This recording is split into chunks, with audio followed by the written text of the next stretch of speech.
Good evening, ladies and gentlemen, and welcome to the Doha Players production of William Shakespeare's The Tempest. I think we have several schools with us tonight. EMS, I believe, are here. Sherborne, the Gulf English School, Doha British School, clearly the noisy ones, and we hope soon Nord Anglia. However, so they're already here. Okay. The directors, cast and crew welcome you all to this wonderful theatre. We would like to thank our main sponsor, Park House Community Initiative, the De Vere Group for their financial support. Also, our thanks goes to our partners, Qatar National Convention Centre, AMLAC, ACS International School, and QISC for providing the premises. Our performance tonight will be in 2 acts with a 15-minute interval, during which you could obtain drinks and snacks in the foyer. Now, special mention of these things, okay? Please turn off your mobile phones or turn them on to mute. We don't want any selfies. We don't want to see any blue lights, please. I might point out that filming the actors on the stage is bad manners because it detracts from the enjoyment of those people sitting next to you. So try and control yourselves, put your phones away. We have lots of activity on the stage to keep your minds busy. That's it, I'm done. Okay, thank you. Kindly judge our play tonight. We welcome you.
the storm. Nay, good be patient. When the sea is hence, what cares these roars for the name of king? To cabin, silence, trouble is not. Good, yet remember whom thou hast aboard. None that are more loved than myself. You are a counselor. If you can command these elements to silence and work the peace of the present, we will not hand the road more. Use your authority. If you cannot, then give thanks you have lived so long, and make yourself ready in your cabin for the mischance of the hour, if it so hap. Truly good hearts, out of my way, I say. I have great comfort from this fellow. Methinks there is no drowning mark about him. His complexion in perfect gallows. Let the rope of his destiny be our cable. For our own doth little advantage. If he be not born to be hanged, our case is miserable. Down with the topmast! Lower, lower, lower! Bring it to time with the main course! A plague upon his howling! Then the weather! Step again! What do you hear? Shall we give over and down? Have you might to sink? A box upon your throat, you falling blasphemous, incharitable dog! Your work you then! Hang, cur, hang! You horse son, an insolent noisemaker! We are less afraid to be drowned than thou art! I warrant him for drowning. Oh, the ship be no stronger than a nutshell, and as leaky as an unstanched wench. Lay a hold, stand on two courses, off to sea again, lay her off! What? Must the mouth be cold? The king and prince of brass, let's assist them, for our case is as theirs. Vengeance! We are merely cheated of our lives by drunkards! This one-ton rascal would not mind like drowning in the washing of 10 times! You'll be hanged yet, though every drop of water swear against it, and gape at wide to glut him.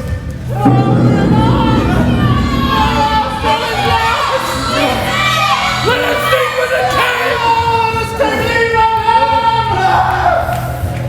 Now would I give 1,000 furlongs of sea for 1 acre of barren ground. Long heath, brown furs, anything. The wills above be done, but I would fain die a dry death.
You have put the wild waters into this roar, allay them. The sky, it seems, would pour down stinking pitch, but that the sea mounting to the welkin's cheek dashes the fire out. I have suffered with those I saw suffer. A brave vessel who had no doubt some noble creature in her dashed all to pieces. The cries would knock against my very heart. Poor souls, they perished. Had I been any god of power, I would have sunk the sea within the earth, or ere it should the good ship so have swallowed and the frotting souls within her. Be collected. No more amazement. Tell your piteous heart there's no harm done. Oh, woe the day. No harm. I have done nothing but in care of thee. Of thee, my dear one. Thee, my daughter, who art ignorant of what thou art. not knowing from whence I am, nor that I am more better than Prospero, master of a full purcell, and thy no greater father. More to know to never meddle with my thoughts. 'Tis time I should inform thee, father. Lend thy hand and pluck my magic garment from me. So, lie there, my art. Wipe thou thine eyes. Have comfort. The direful spectacle of the rack, which touched the very virtue of compassion in thee, I have, with such provision in mine art, so safely ordered, that not a soul, no, not so much perdition as a hair betide to any creature on the vessel which thou heard cry, which thou saw sink. Sit down, for thou must now know further.